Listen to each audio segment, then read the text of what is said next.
questioned a monk about his standing in the order. When he heard him say, "Tomorrow, friend, as you are the senior most elder, you will be able to receive a meal for 8.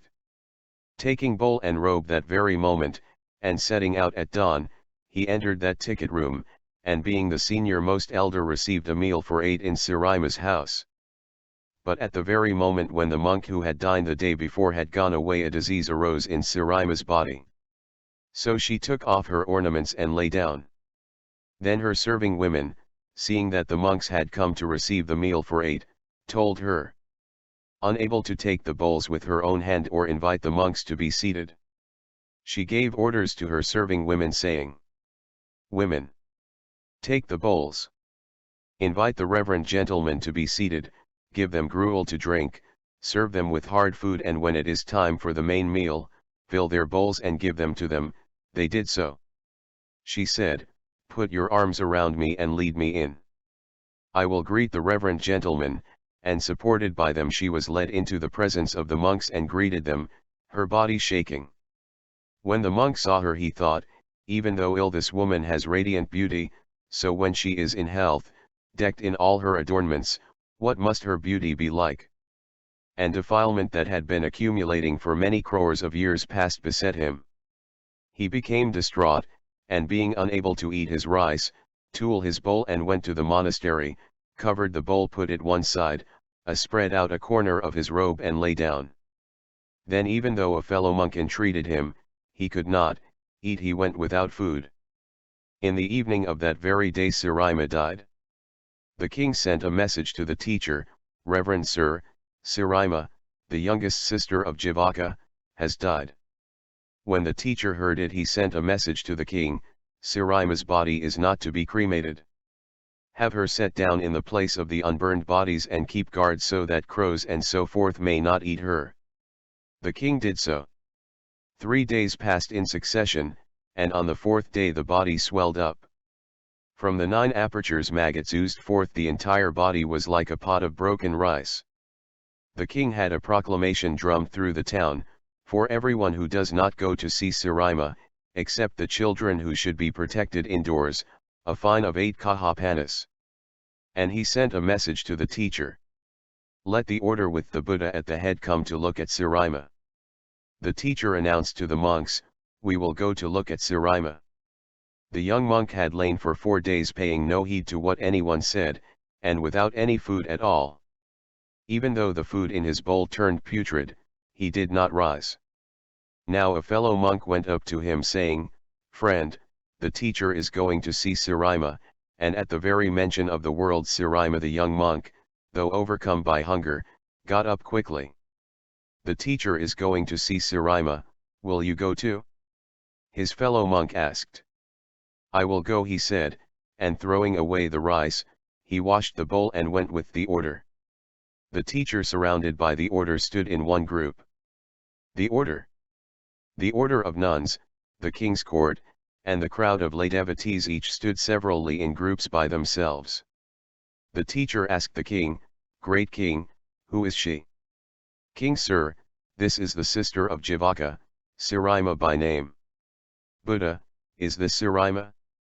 "King, it is, sir." "Buddha, well then, have a proclamation drummed through the town that anyone may have Sirima for 1,000 kahapanas." The king had this done. There was not even one who so much as said yes or no. The king said to the teacher, "Reverend sir, no one accepts."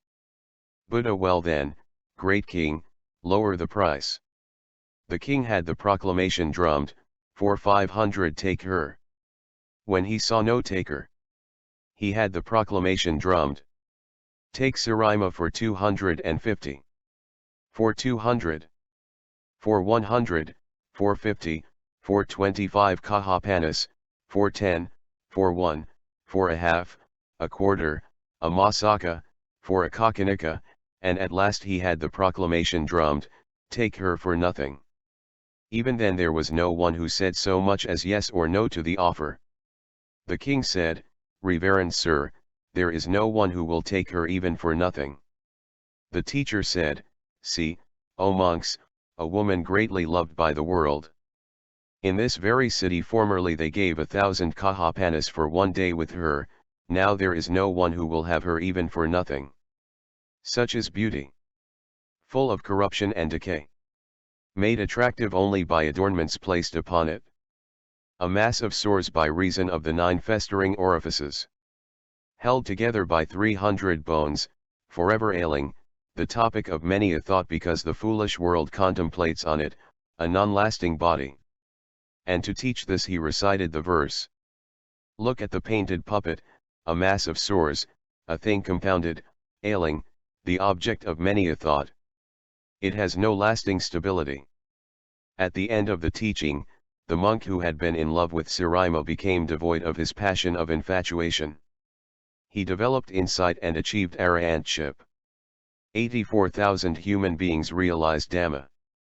At that time Sirima, becoming that Deva maiden, had contemplated her success and prosperity. And as she was contemplating the place from which she had come, she saw the Bhagava surrounded by the order of monks and the crowd or people all assembled beside her own body.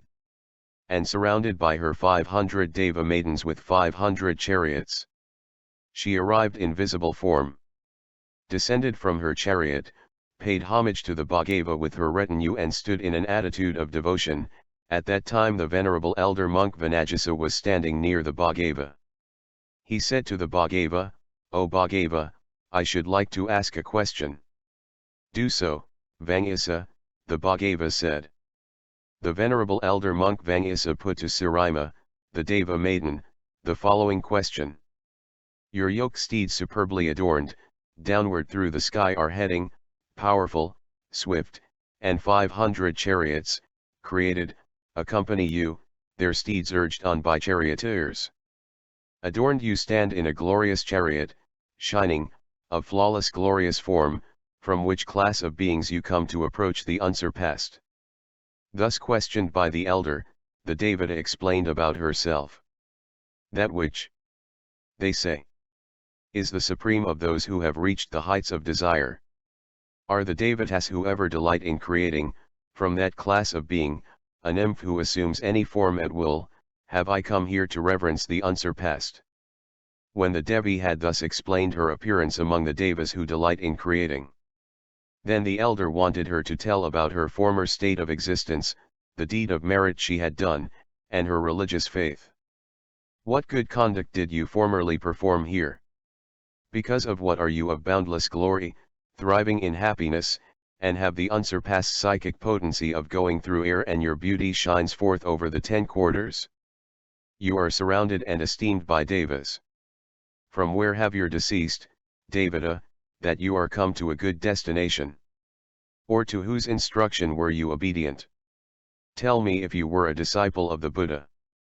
Speaking of the matter asked about by the elder, the Devata spoke these verses. In a glorious well-planned city on a mountain, the attendant on a glorious illustrious king, I was highly trained in dance and song. In Rajagaha they knew me as Sirima. And the Buddha, foremost of seers, guider away, taught me of origin of suffering, impermanent.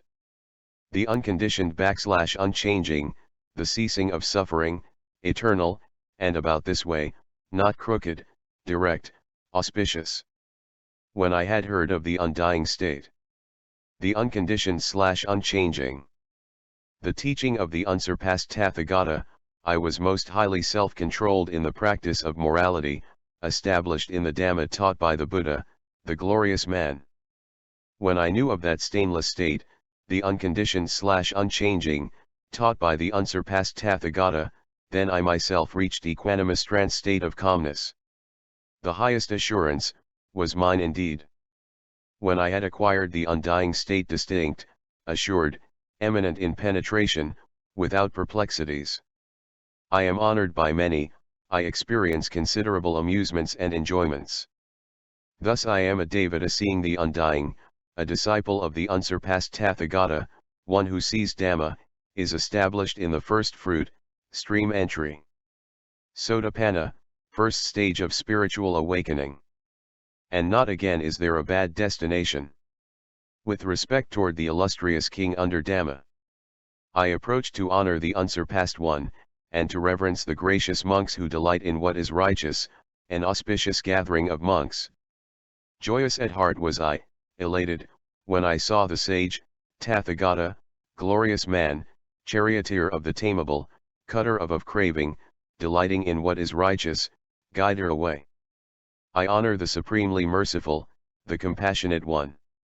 Thus Sirima, the Deva maiden, by way of a formal declaration of the faith she had accepted, declared her faith in the three jewels, order of monks. She paid reverence to the Bhagava and the order, and having made ceremonial circuit about them, went back to the Deva world itself. The Bhagava made her descent world. The occasion for a discourse and taught Dhamma. At the end of the discourse the monk who had longed for Sirima attained arahantship, and the discourse was of benefit to the whole assembled too. Kesakari's mansion. The Bhagava was dwelling at Varanasi, in the deer park at Isapatana. In the morning the monks dressed, took bowl and robe and entered Varanasi. They went near the door of a certain Brahman's house. In that house the Brahman's daughter, Kesakari by name, who was taking lice from her mother's head near the door of the house, saw the monks going along, and said to her mother, "Mother, these men who have renounced worldly life seem to me to be in their first youth, delicate, very handsome, worth looking at, not overcome by any calamity whatever. Now why is it that they renounce the world at this age?" Her mother said to her, "Daughter, there is a son of the Sakyans. He has gone forth to monkhood from the Sakyan clan and has appeared in the world as a teacher called the Buddha. He expounds Dhamma, lovely in beginning, middle, and ending, with the meaning and the letter. He proclaims a practice of celibacy that is utterly complete and perfectly pure. Because these men have heard Dhamma they have gone forth to monkhood." Now at that time a certain lay follower who had attained the fruit and had understood the teaching, heard the conversation as he was going along that street and came up to the two women. Then the Brahmin lady said to him, "Hear now, lay follower, many men of good family renounce great wealth and a great circle of relatives and go forth in the Sakyan clan. Now from what motive do they go forth?" The lay follower heard her and said, "Because of the danger in sense pleasures and the advantage in renunciation." And he spoke in detail of the motive to the best of his own understanding, explained the qualities of the three jewels, order of monks, and expounded the advantage and benefit of the 5 precepts in relation to this world and to the world to come. Then the Brahman's daughter asked him, "Is possible for us too to partake in the advantage and benefit you have told about, through dependence upon the refuges and the precepts?" "Why not?" he said. "To be shared by all are these things which the Bhagava has spoken," and he gave her the refuges and the precepts. When she had accepted the refuges and had undertaken to observe the precepts, she then said, "What is there further to be done besides this?" Observing her intelligence he thought to himself, "She must be one of those who has the qualifications," and explaining the nature of the body, spoke of the objects of motion which are its 32 constituents. He aroused disgust in her for the body, and in addition, having moved her with a talk on Dhamma connected with impermanence and so forth, he pointed out the way to insight and left her. She took to heart all he had said, and with her thoughts composed by the realization of the impurity of the body, she developed insight and before long won the fruit of stream entry. Sotapanna, first stage of spiritual awakening. On account of her attainment of the qualification. Then later she died and was reborn as a maid attendant upon Sakka. Her retinue was 100,000 nymphs. When Sakka saw her, he, astonished and admiring, asked her what deed of merit she had done. "This mansion, my abode, gleaming, lustrous, pillared in beryl, well built, to last forever, shaded on every side with trees of gold, was produced as the resultant of the deed of mine. These who have arisen here formerly were nymphs, 100,000. Because of your deed, you have attained to this, you are glorious. Shining you stand, a Devata preeminent. Even as the moon, the king of constellation, shines forth surpassing the star, so do you shine forth dazzlingly among this throng of nymphs. Now where have you come from, you of flawless appearance, arising in this abode of mine.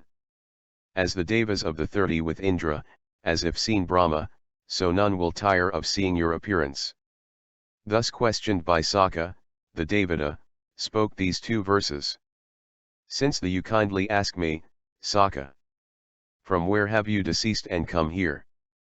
There was the city of Kasi people, Banarasi by name. There, in the city, formerly I was Kesakarika. With the mind of bliss was I. Utterly devoted to the Buddha and the Dhamma and the order, without perplexities, the rules of training untorn, arrived at the fruits, assured in the Dhamma of awakening, healthy. Then Saka, rejoicing in her attainment of merit and in her deva-like attainment, said to her, for that we greatly rejoice and welcome you. With glory do you shine forth through Dhamma. Of believing heart are you. Utterly devoted to the Buddha, the Dhamma, and the order, without perplexities, the rules of training untorn, arrived at the fruits, assured in the Dhamma or awakening, healthy. And Saka, told the venerable elder monk Mahamoggallana about this occurrence. The elder told it to the Bhagava. The Bhagava made the matter the occasion for a discourse and taught Dhamma to the assembled multitude. That teaching was of benefit to the world, including the Deva world.